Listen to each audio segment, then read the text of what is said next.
Hey everyone, welcome back to Shaz's Tech Hub. It's been a while, my apologies for that. Today is going to be a tech roundup. First, let's starting off with Apple. Over the last few years, it feels that Apple has finally been listening to its users and kind of moving on from making things as thin as possible by taking out all the ports.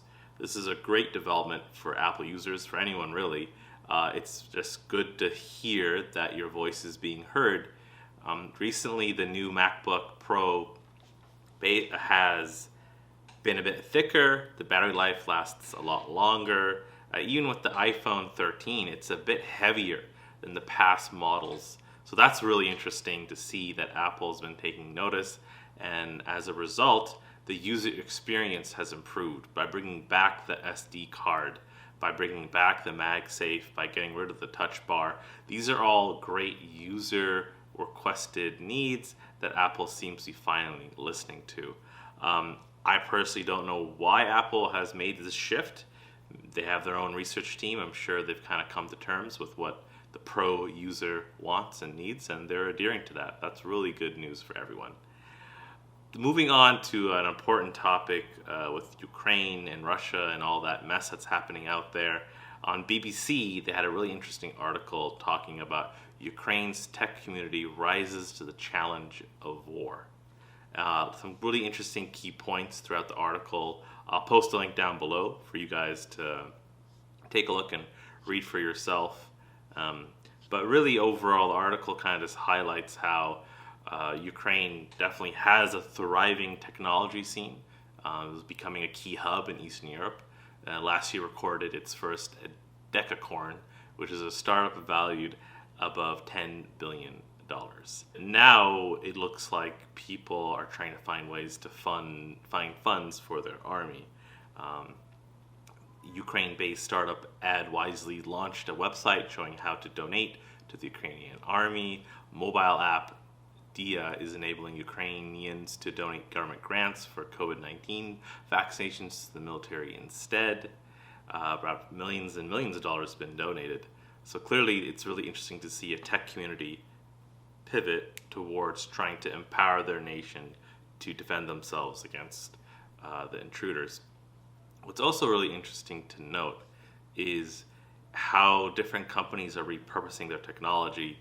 So there's this other company that basically watermarks all their videos to ensure that what you're getting in terms of news is real. So it's a way to fight misinformation. I found that really interesting. There's obviously misinformation war happening right now. Another article mentions there's kind of a hybrid war where you're fighting online and cybersecurity, and then you're also fighting in person. So my heart goes out to the people of Ukraine. It's sad to see what's going on there, and it's definitely really interesting seeing how the technology companies that are based there are stepping up and reinventing themselves. And of course, we've seen Western technology companies announce their procedures and their protocols and what they're doing to help throttle Russia's advancement into Ukraine.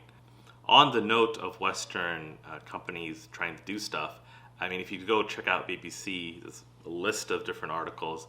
EA removes Russian teams from FIFA 22.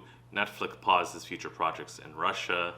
Apple halts the sales and limits services in Russia. So it seems that a lot of Western companies are also coming to the forefront that are based in technology, trying to add on to the different types of sanctions. Wrapping up today's weekly roundup, we're seeing a huge surge in video games becoming movies and TV shows. The Witcher on Netflix, for example.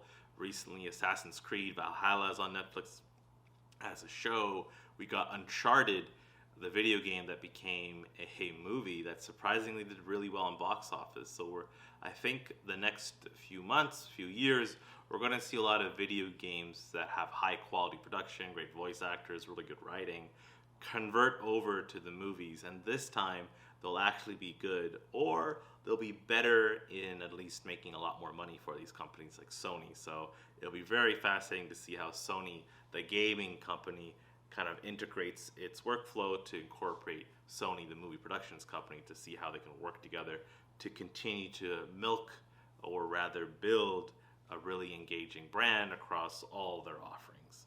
So that's about it for Shaz's Tech Hub this week. The weekly roundup is complete. Let me know what you think so far. This is the second installment. As always, like and subscribe. Smash that subscribe button. Leave a comment down below. If you have any other topics that you'd like me to talk about, let me know. And as I said before, my heart and prayers are out for the folks of Ukraine. All right. See you next time.